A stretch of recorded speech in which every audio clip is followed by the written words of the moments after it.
Supreme Court Justice Ketanji Brown Jackson suggests her colleagues gave Trump special treatment not available to other criminal defendants when they decided the presidential immunity case. In a rare interview, Jackson said she was worried about the impact of the ruling, echoing a dissent she wrote to the majority opinion in the Trump case.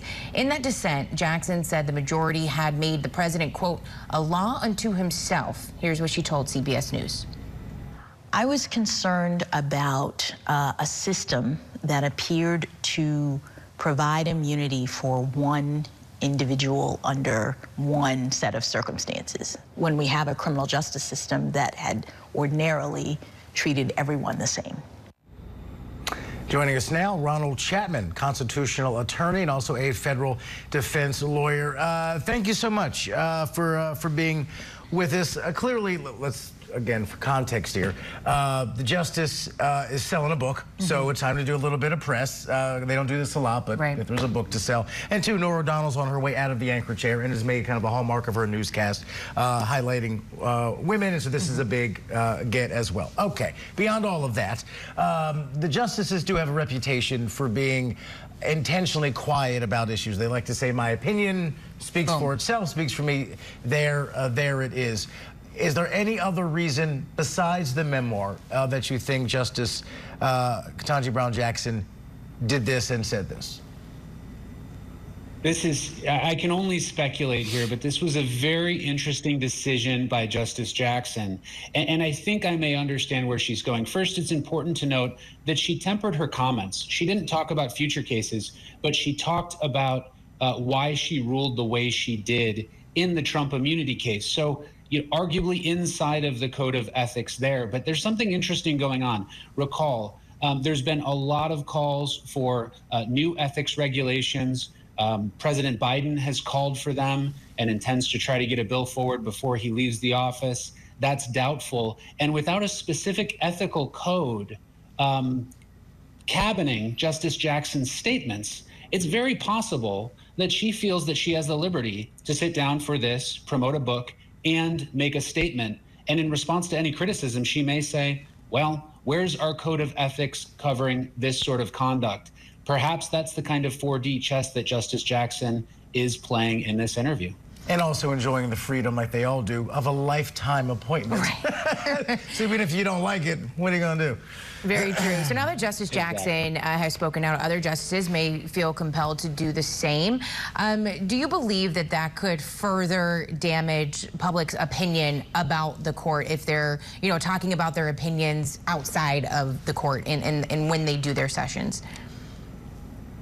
I really do. The code of ethics here really requires, the code of ethics that covers all judges, not just the Supreme Court, requires that judges refrain from extrajudicial comments that would impact future proceedings. And of course, it's very dangerous to make comments at all because we don't really understand how they will impact future proceedings.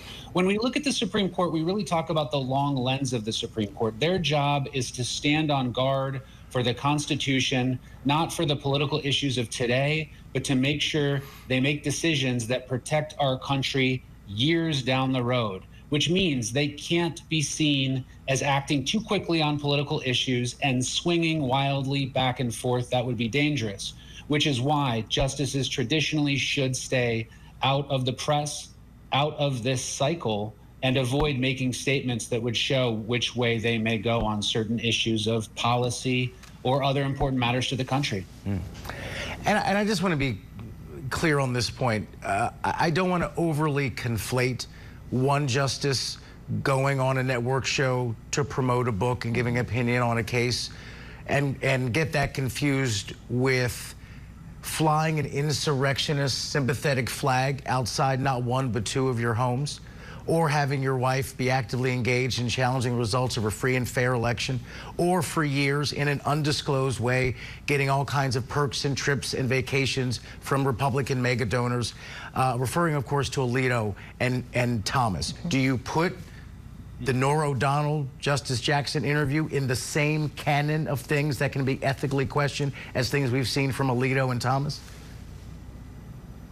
I think a comparison is really difficult here because we would have to look at the individual facts of each. But what I would say is everything that you just mentioned points to a reason why a relatively strict ethical code should be created for the Supreme Court, and it should be adhered to with an appropriate investigative body to look into these issues and make decisions with respect to ethical violations. I think that the fact that the country is questioning the justices on all of these issues tells us that our processes for ensuring the justices remain impartial need a lot of work. And that's what's really important for the country right now. That does sound like you're equating them a little bit. You're not differentiating. You think it's an equal ethical dilemma to try and sell a book and make a relatively tepid comment on the case versus the flags and the mega donor bankrolled money and gifts and trips.